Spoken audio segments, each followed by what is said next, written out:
மனிதனின் விண்வெளி பயணத்தில் ஜூபிட்டர் என்ற மிகப்பெரிய கோளை ஆய்வு செய்வது என்பது மிக முக்கியமான செயலாக மாறியிருக்கிறது. ஆனால் அந்த கோளில் சந்திரன்கள் தான் இப்போது ஆராய்ச்சியாளர்களின் கவனத்தை அதிகம் ஈர்க்கின்றன. குறிப்பாக யூரோப்பா, கேனிமேட் மற்றும் காலிஸ்டோ போன்ற 3 சந்திரன்கள் தங்களுக்குள் உயிர் வாழ்க்கைக்கான சாதகத்தை வைத்திருப்பார்களா என்ற நம்பிக்கையோடு கவனிக்கப்படுகிறார்கள். அந்த நம்பிக்கையின் அடிப்படையில் தான் ஐரோப்பிய விண்வெளி அமைப்பு ESA ஜூஸ் என்ற மிகப்பெரிய விண்வெளி பயணத்தை ஆரம்பித்திருக்கிறது. ஜூஸ் என்பது ஜூபிட்டர் ஐசி மூன்ஸ் எக்ஸ்ப்ளோரர் என்பதற்கான சுருக்கமான பெயர். இந்த திட்டம் ஏற்கனவே பல ஆண்டுகளாக திட்டமிடப்பட்டு வந்தது. இந்த திட்டத்தின் மூலம் முதன்மையாக ஜூபிட்டரின் சுற்றுப்பாதையிலே பனியால் மூடப்பட்ட சந்திரன்களை ஆய்வு செய்யக்கூடிய நோக்கம் இருக்கிறது. இந்த சந்திரன்களில் நிலத்திற்கு அடியே நீர் இருக்கக்கூடும் என்ற அறிவியல் கருதுகோள் பல ஆண்டுகளாக நிலவி வருகின்றன. அந்த நீரில் சூரிய சக்தியால் அல்லது கிரக காந்த புலன்களால் ஏற்படும் வேதிப்பொருள் மாற்றங்கள் மூலம் உயிர் உருவாகி இருக்க வாய்ப்பு இருக்கிறது என்றும் நம்பப்படுகிறது. 2023 ஏப்ரல் மாதம் 14ஆம் தேதி பிரெஞ்சு கயானா என்ற இடத்தில் இருக்கக்கூடிய ஆரியனே 5 ஏவுகணை மூலம் ஜூஸ் விண்கலம் விண்வெளிக்கு அனுப்பப்பட்டது. இது ஒரு சாதனை நிகழ்வாகவே இருந்தது. ஏனென்றால் இது ESA நிறுவனம் இதுவரைக்கும் செய்யாத ஒரு பயணம்.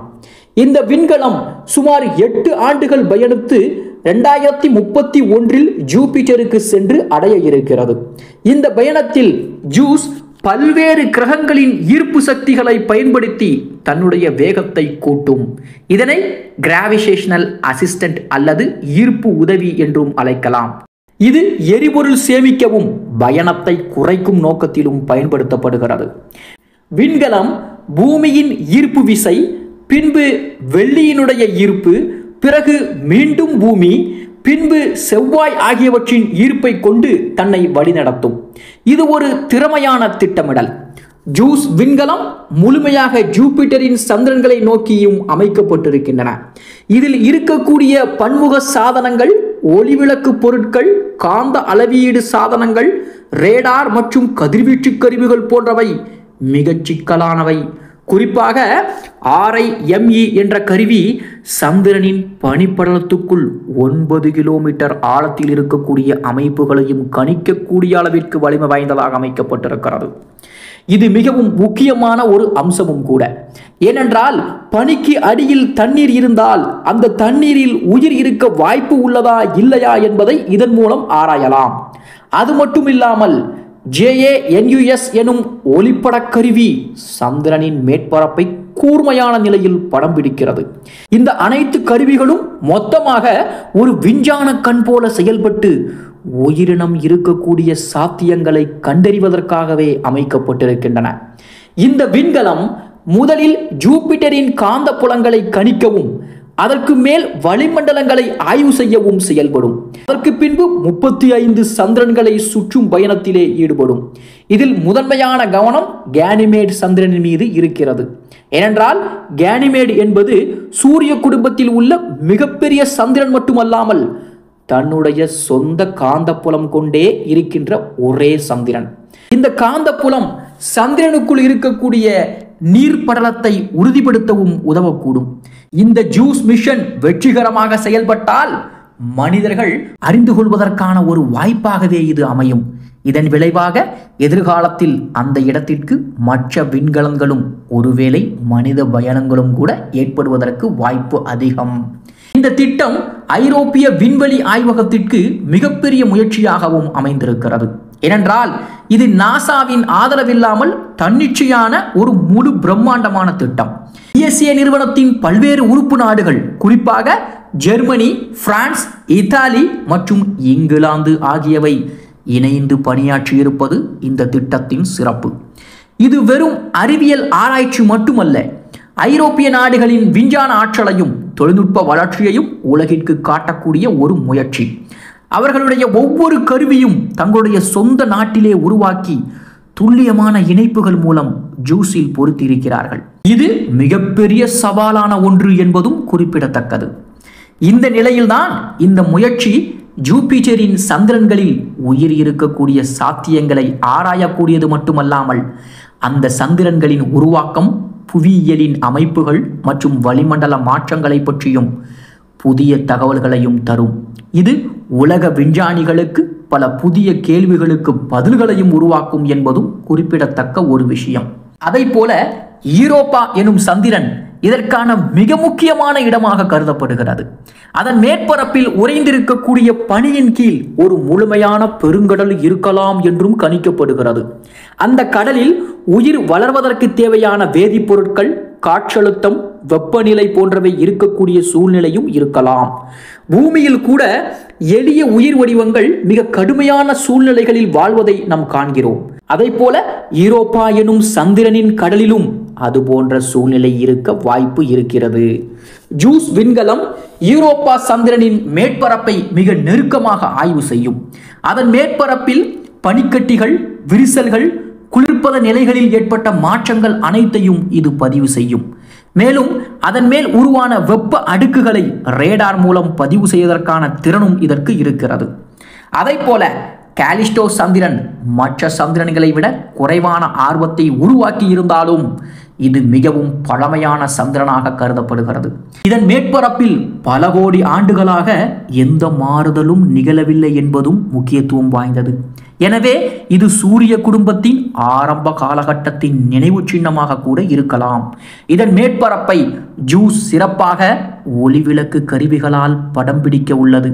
இதன் மூலம் அந்த காலத்தில் சூரிய குடும்பம் எப்படி இருந்தது என்பதை அறியக்கூடிய முயற்சியாகவும் இது இருக்கிறது. இதை தவிர கேனிமேட் சந்திரன் ஜூஸ் திட்டத்தின் முக்கிய குறிக்கோள்களில் ஒன்று.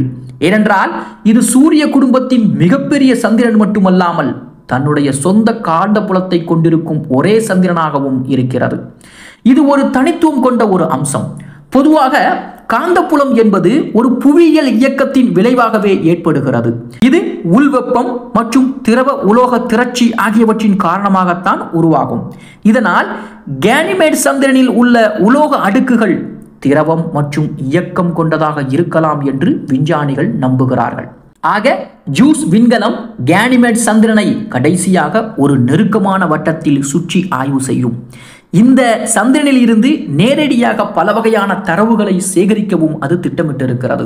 ஜூஸ் கேனிமேட் சந்திரனை சுற்றி ஒரு நிலையான சுற்றுவட்டத்தில் சுற்றக்கூடிய முதல் விண்கலமாக இருக்கக்கூடும் என்ற பெருமையையும் பெற்றிருக்கிறது. இதன் மூலம் மேற்பரப்பின் அமைப்பு, பனிக்கட்டிகளில் உள்ள விதவிதமான இயற்கை அம்சங்கள், காந்தப்புல தாக்கங்கள் மற்றும் தாவரவியல் சூழ்நிலைகள் ஆகியவற்றை பற்றி அறிவியல் உலகம் புதிய விளக்கங்களையும் பெற இருக்கின்றது. முக்கியமாக ஜூஸ் பயணத்தின் நோக்கம் உயிரின் சாத்தியத்தை பற்றிய நேரடி ஆதாரங்களை தேடுவது மட்டுமல்ல, உயிர் வாழும் சூழ்நிலைகள் இருக்கக்கூடிய வாய்ப்பு உள்ள இடங்களை பற்றி நேரடி கணிப்பு அளிப்பதும் தான். அது முக்கியமான ஒரு முன்பணியாகவும் இருக்கிறது. இந்த நிலையில்தான் எதிர்காலங்களில் இதுபோன்ற சந்திரன்களுக்கு ரோபோட்டுகள் அல்லது மனிதர்கள் செல்லும் சாத்தியங்களையும் அளவிட முடியும். இரண்டாவது, ஜூஸ் பயணம் பல விஞ்ஞானிகளுக்கு மற்றும் மாணவர்களுக்கும் ஆர்வத்தை உருவாக்கும் ஒரு வாயிலாகவும் உள்ளது. ஏனென்றால் இது ஐரோப்பா முழுவதும் பல ஆய்வகங்களுக்கு இடையே ஒருங்கிணைக்கப்பட்ட மிகப்பெரிய திட்டம். ஒவ்வொரு சாதனமும் ஒவ்வொரு நாடுகளின் ஆய்வுக்குழுக்களால் வடிவமைக்கப்பட்டது. இது ஐரோப்பிய ஒன்றியத்திற்குள் விஞ்ஞான ஒத்துழைப்பு மற்றும் தொழில்நுட்ப பரிமாற்றத்திற்கு உதவியாகவும் இருக்கும்.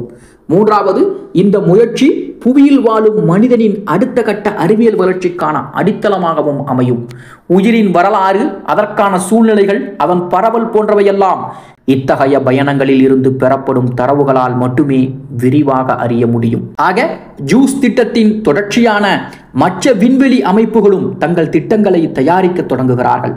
குறிப்பாக நாசாவினுடைய யூரோப்பா கிளிப்பர் மற்றும் சைனாவினுடைய JMO திட்டங்கள் அனைத்தும் இதே நோக்கத்தை கொண்டுதான் செயல்பட இருக்கின்றது. இதனால் ஒரு வகையான அறிவியல் போட்டியும் உருவாகி இருக்கின்றன. ஆனால் இது நல்ல விதமான போட்டிதான். ஏனென்றால் இது மனித அறிவியல் முன்னேற்றத்திற்கு வழிவகுக்கக்கூடியது. இந்த நிலையில் ஜூஸ் மிஷன் வெற்றிகரமாக செயல்பட்டது என்று சொன்னால் சூரிய குடும்பத்தில் புதிய வாசல்களை திறக்கக்கூடியதாகவும் இது அமையலாம். மனிதர்கள் பூமிக்கு வெளியே வாழக்கூடிய இடங்களை தேடிக்கொண்டிருக்கும் இந்த காலகட்டத்தில் ஜூஸ் ஒரு முக்கியமான பயணமாகவே நிலவுகிறது. இது அறிவியல் ஆர்வத்தின் அடையாளமாக, தொழில்நுட்ப சாதனையின் சான்றாக, மனிதர்களின் கேள்விக்கு பதிலளிக்கும் ஒரு கருவியாகவும் இருக்கலாம். ஆக புவியில் வாழும் நம்மில் பலர் கனவுகள் காண்கிறோம்.